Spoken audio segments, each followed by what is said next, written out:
En la década de los finales de los 60, principios de los 70 y los 80 comienza a moverse toda una generación de protestas. No olvidemos que después de los 60 vinieron las dictaduras latinoamericanas, que hubo dictaduras en casi todas las partes del continente,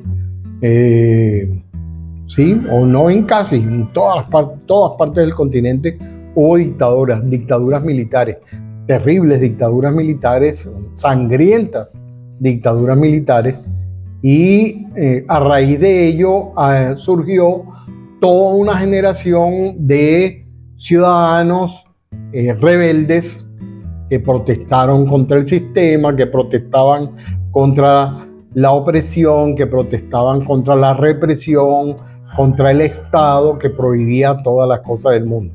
Y surgieron con eso infinidades de grupos, de tendencias, de escritores, de representantes del teatro, de la cultura, cantores populares, grupos, en fin, organizaciones políticas, por supuesto, de la izquierda, guerrilla. Fue la época, el auge de la guerrilla latinoamericana, que fue una guerrilla impresionante, imponente. Todavía queda una reminiscencia de eso, de la FARC, que es la guerrilla más antigua del mundo, que es de finales de los 40, cuando mataron a Jorge Eliezer Gaitán en 1949, aquel gran líder socialdemócrata colombiano.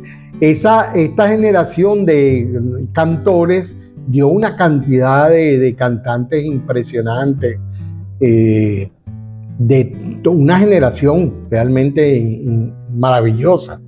Ali Primera es nuestro cantor, pues el cantor Ali Primera, que es venezolano, pero había en todas partes, no solamente cantores, sino grupos de cantores.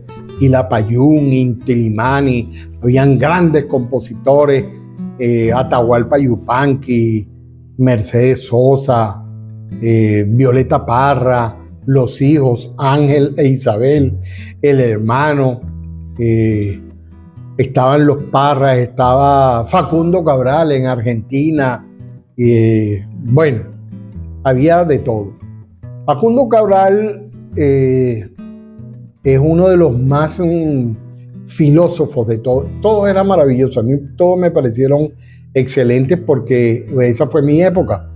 Y Facundo Cabral me pareció siempre un tipo que tenía una idea clara más allá de lo que era la vida cotidiana. Era todo un filósofo, Facundo Cabral.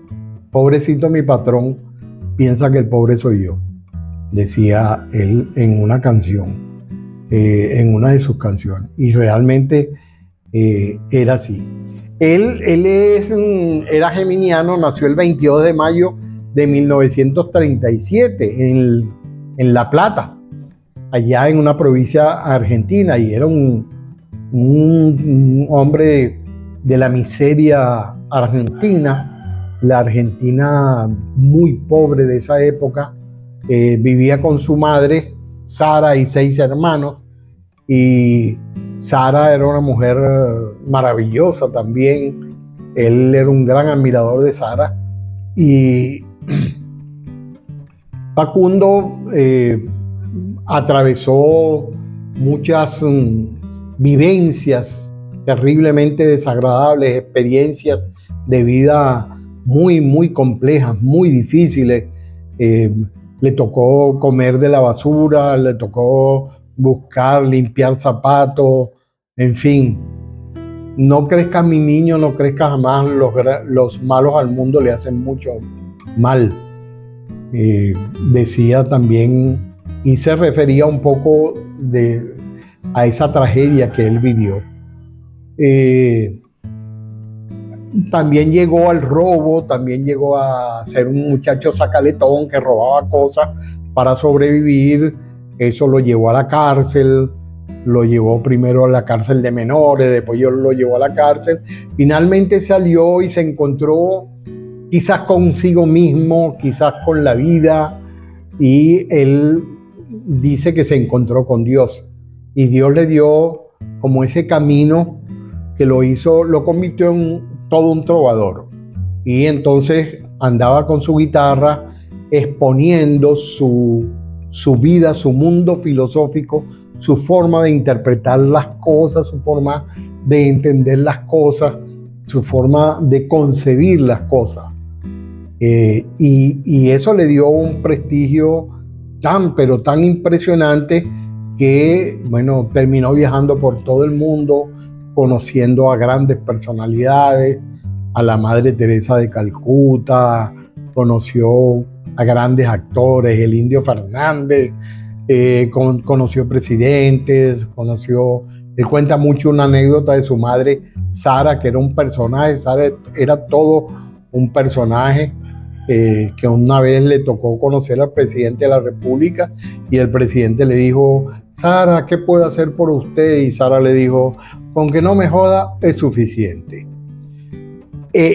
Toda esa picardía y esa mordacidad de la madre de Facundo, de Sara, se traslada a Facundo, que se enriquece porque Facundo era un tipo que después comenzó a leer, leía mucho, leía muchas cosas al mismo tiempo, pero descubrió un mundo profundo y hermoso sustentado en la lectura, basado en la lectura. Adquirió una cultura vastísima y se convirtió en uno de los grandes compositores de la América Latina de los 80, de los 60 para acá, pues, porque él en los 70 ya era un hombre conocido. Aquí estuvo en Venezuela en 3 oportunidades, creo. Yo lo vi en un teatro marginal que había en Los Chaguaramos, en Caracas. Lo llegué a ver y era un simple trovador.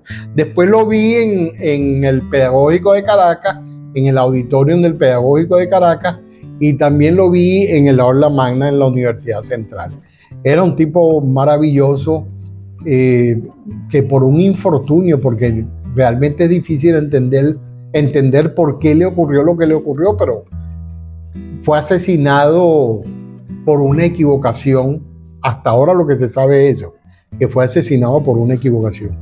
No hay seguridad, no hay claridad sobre el tema de Facundo Cabral y su triste destino. Al final de su tiempo hizo compañía, hizo dúo con otro gran compositor, otro gran cantante argentino, que es Alberto Cortés.